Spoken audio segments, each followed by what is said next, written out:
The story opens deep within the subterranean labyrinth of the Monster Association hideout. Garou awakens in a grim, high-security cell and soon wanders into the cavernous main hall where countless horrors gather in the shadows. His pupils shrank into tiny pinpricks of shock as he awoke trembling in a cold sweat. He lay small and skeletal, his battered body reduced to a white silhouette of heavy medical bandages. Pushing past the lingering trauma, he forced his stiff limbs to move and sat on the edge of the mattress. Glancing at the thick, vertical iron bars behind his broad shoulders, he realized his room was actually a cage. His weary eyes darted across the sterile lighting as severe confusion washed over his blurry, fragmented memory. On a small, round wooden table next to the bed sat a pristine white sheet of paper. Snatching the note with his bandaged fingers, he rapidly scanned the ultimatum left by his supposed benefactors. The message offered protection and clothing, warning him that leaving would only make him a target for the heroes again. In a sudden blur of silent, defiant motion, his fingers crushed the smooth paper into a ruined ball. Tossing a slatted metal barrier toward the corner of the room, the martial artist prepared to move. The sheer scale of his injuries finally caught up to him, and he squeezed his eyes shut in pure agony.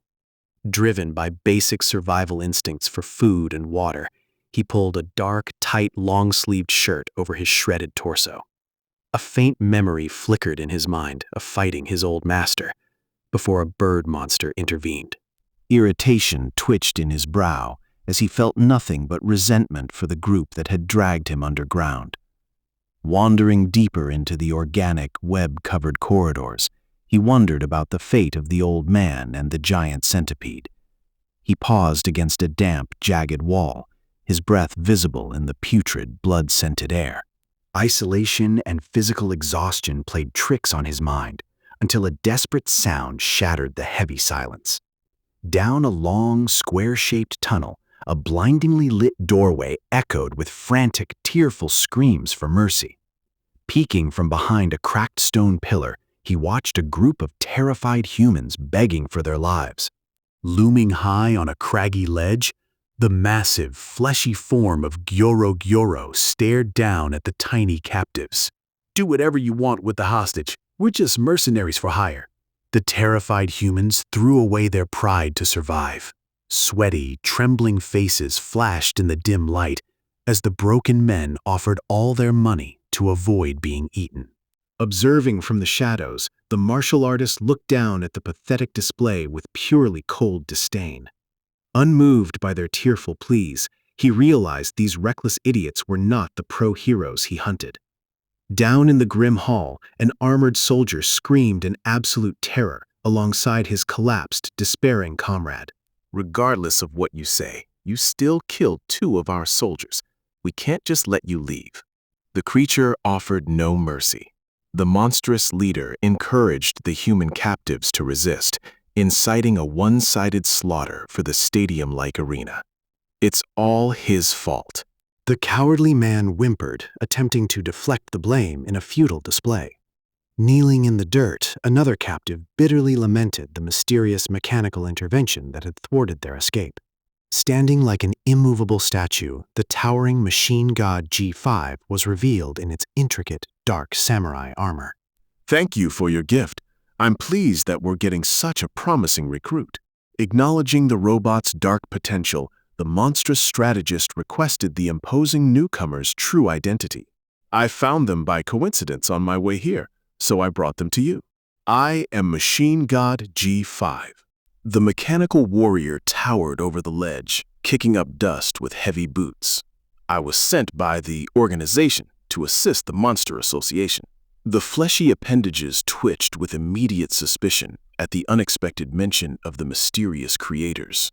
"How did you find this hideout without getting lost? Can I speak to your creator?"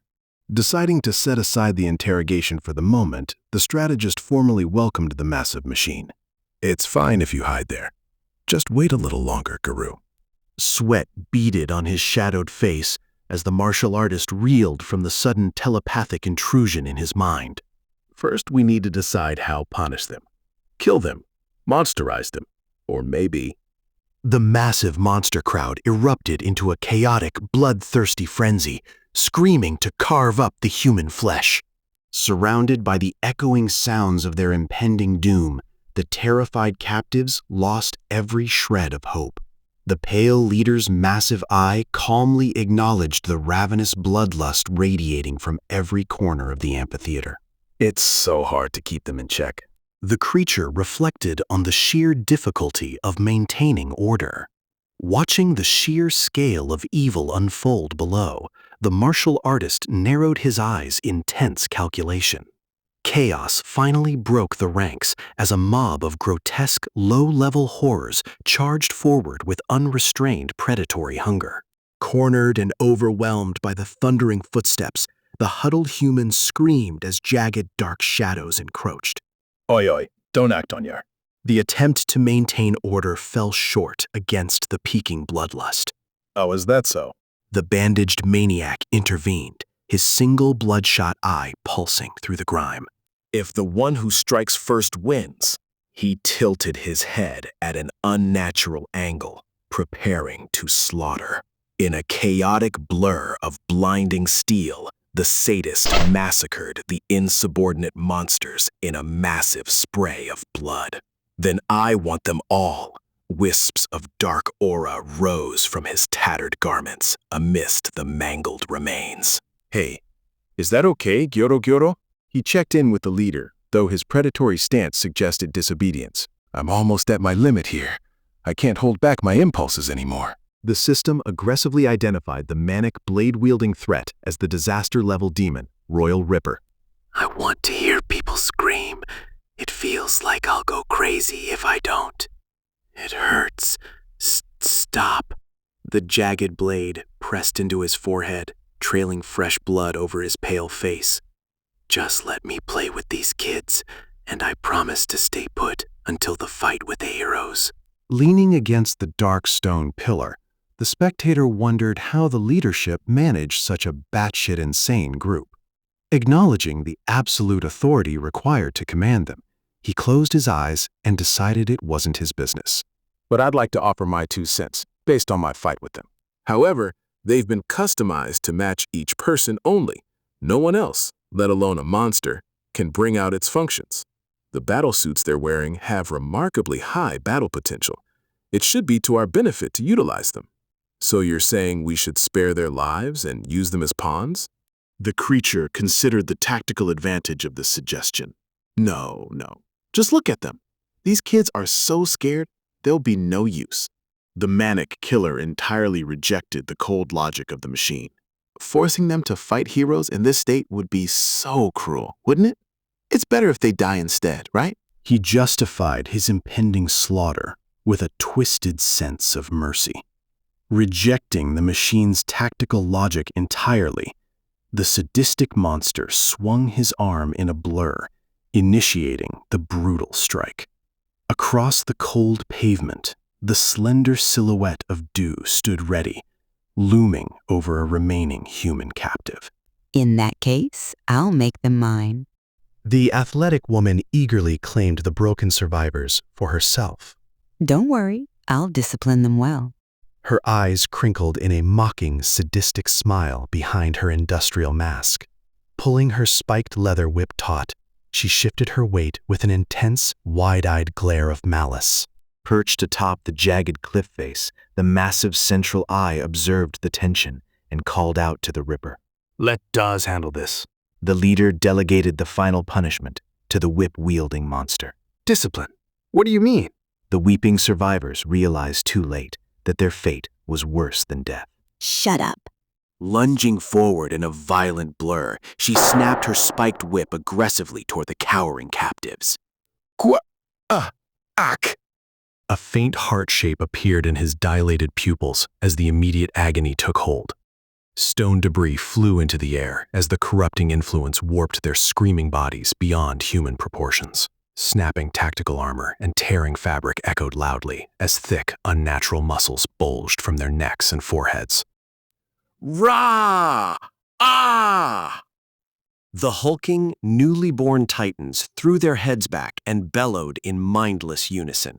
How lucky of me to obtain such wonderful slaves. She struck a provocative pose, reveling in her success.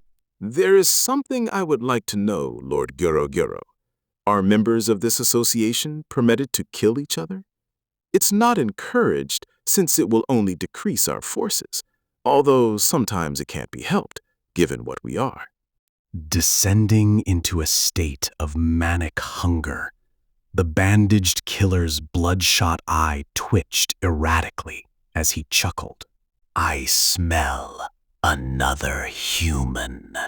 His metallic blade arm scraped slowly across the textured stone floor. I've known for a while now. While the beast prowled, the mechanical sentinel stood motionless nearby.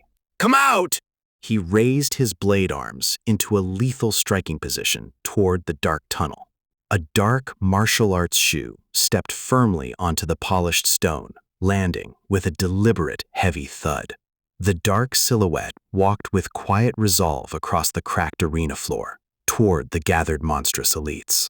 Looking down from his biological nightmare of a throne, the monstrous Lord Orochi observed the intruder with predatory interest. Sweat beaded on his bandaged face, but his narrow, sharp eyes stared back at the king with zero fear. Hello, Garou? You woke up quite fast. From the shadows of the tiered walls, the lesser monsters began to gossip and mock the legendary hunter. Questioning his humanity and special treatment, the unruly crowd debated attacking and eating the half-dead human. Silence. I have important matters to discuss with him. The massive, crown-like spikes rose into the frame behind him, making his pupils shrink in sudden realization. The full majesty of the scaly, mountain-like king was revealed as a visible puff of steam escaped his stone-like mouth. Multiple dragon heads snapped at the air independently along the creature's massive, clawed arm. Why, what do you want with me? He demanded answers from his captors, looking up from the circular pit. The Monster Association currently consists of 500 members, a similar number to the heroes from the Hero Association. After our losses from yesterday's fight, we currently have less than 30 members with a disaster level of demon or higher left. Even in our current state, we still have enough of an advantage to win this war. But as you have seen just now, what we lack is unity and a leader. Garou, I'd like you to be one of our cadres and assist me.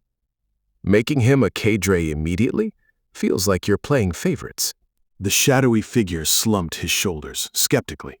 He is exactly the type of person I've been looking for. A powerful individual with a strong desire to destroy the hero cult. However, a low growl shook the frame as the atmosphere turned even heavier under the king's presence.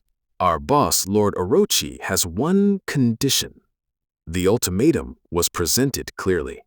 We still cannot judge whether you are really a monster or not.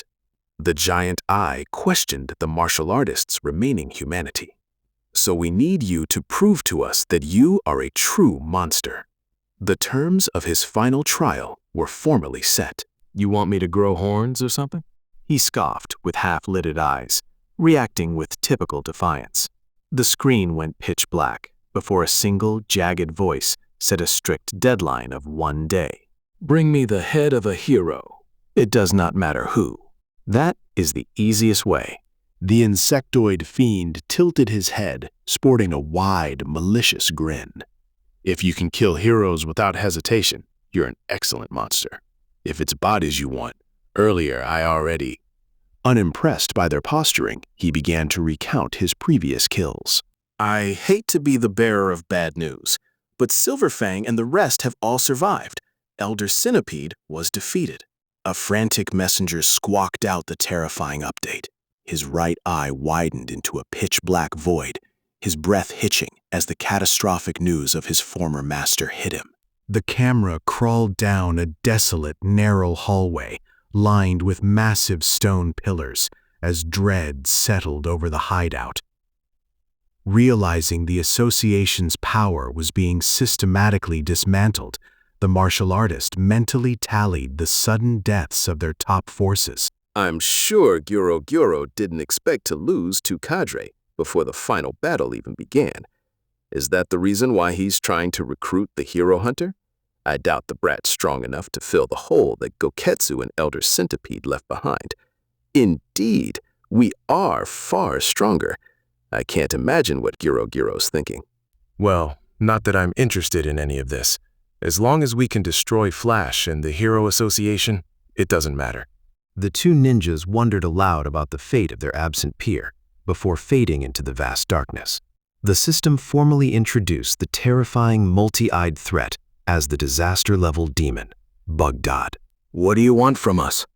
The manic killer twitched his blade arms while awaiting new orders. A psychic shimmer rippled across the frame as the massive central eye coldly observed its deadly subordinates. Pointing a fleshy finger toward the exit, the leader commanded them to secretly shadow the newly recruited hunter. Garou has gone outside. Follow him. The final command echoed through the hall, setting the deadly hunt into motion. The scene shifts to the desolate surface world of City Z, where shattered buildings sit under a pale, overcast sky. Dust swirls across the cracked pavement as the silent, skeletal ruins stretch into the distance. The ruined city sat in an eerie quiet beneath the gray clouds as the next stage of the hunt began. Standing in the middle of the destroyed street, the muscular martial artist narrowed his sharp eyes toward his next target.